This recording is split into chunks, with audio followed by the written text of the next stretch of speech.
Tesla's Gigafactory is a facility that will mass-produce its vehicles, not only increasing their numbers but also lowering their prices. Do you know there are 7 total Gigafactories around the world? That's right, there are 7 gigantic buildings that produce Tesla vehicles at lightning speed. Let's take a look at how each Tesla factory is doing individually as of now and what its recent developments are. So let's get started.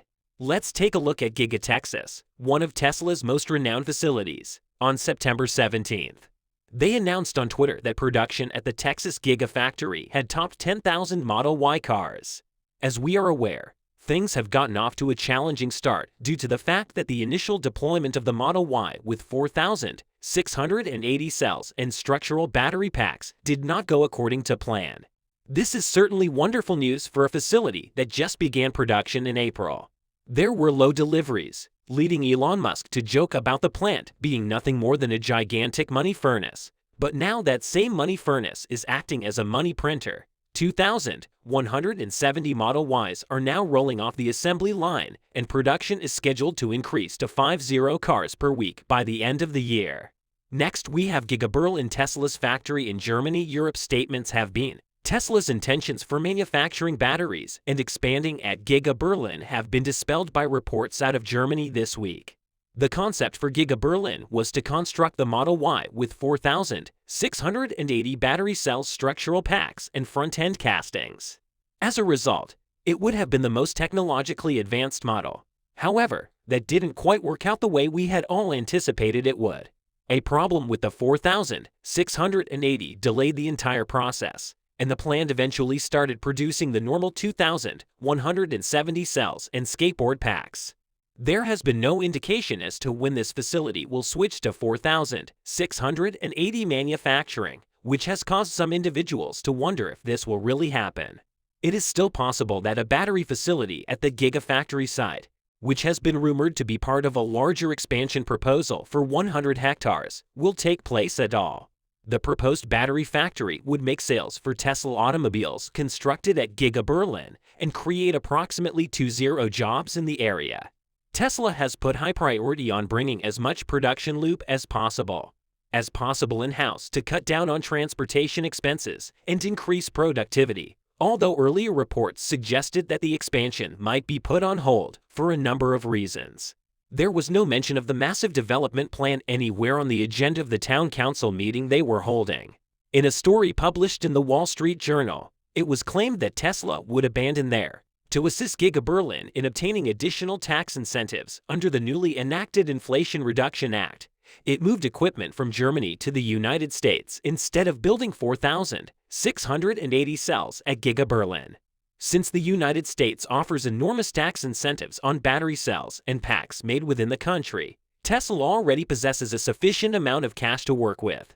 It does not appear worthwhile for your brand new German manufacturing merely to reduce your tax liability in the United States. The local German news also joined in on the conversation by stating that Tesla's battery facility expansion had been pulled from the agenda of the local council. Mayor Christian said he did not take Tesla off the schedule because the company was never even included on the first agenda. Is that Tesla submitted an application to extend its Giga Berlin network in May. This application was debated by more relevant community organizations before it was presented to the city council for consideration. The Giga Shanghai upgrades were completed at Tesla's Shanghai factory and will allow the facility to ramp up production to reach its goal of 2,200 vehicles per day.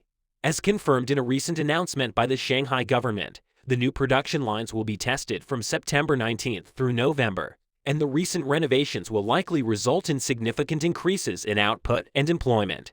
Tesla is expected to hire more than 40 additional workers once its production line is at full capacity.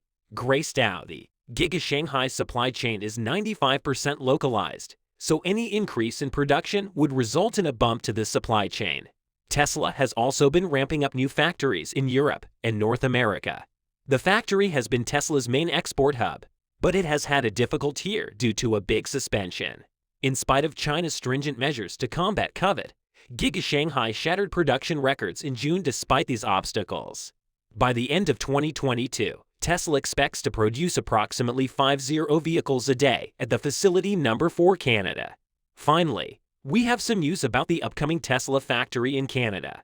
A visit to Tesla's Fremont, California factory by the Minister of Innovation has sparked a whole new round of speculation about Tesla entering the Canadian market with a Gigafactory and possibly even a resource extraction contract.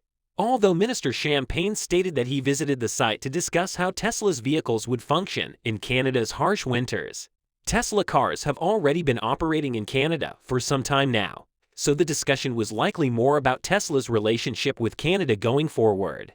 Tesla has met with the Canadian government 4 times in the past year and a half, and Tesla has been urging Ontario to develop a manufacturing facility and to acquire Canadian minerals. Tesla is pursuing its Ontario strategy by hiring a senior government official from the local area in Canada, which indicates that deposits of nickel, lithium, cobalt, and graphite, essential components of batteries, indicate something bigger. According to reports, a geological engineer from Toronto, Dean Loddick, has been hired to lead something called Government Policy Critical Minerals and Supply Chain. Before beginning his Loddick worked for the Ontario Ministry of Mines as a senior mineral economist and battery mineral advisor prior to working for Tesla. Using his connections within the government, Loddick can facilitate negotiations and find supply chains that offer Tesla the greatest potential for efficiency. Although all this is true, it is unclear whether Tesla will choose Ontario or first factory in Canada located in adjacent Quebec. If you have any questions regarding today's topic or want to share something that is related to the video, then feel free to share your thoughts in the comment sections below. And if you are new to the channel, remember to subscribe to the channel and hit the bell icon, so you won't miss any future videos we upload. Thank you for watching the video. Best of luck and goodbye.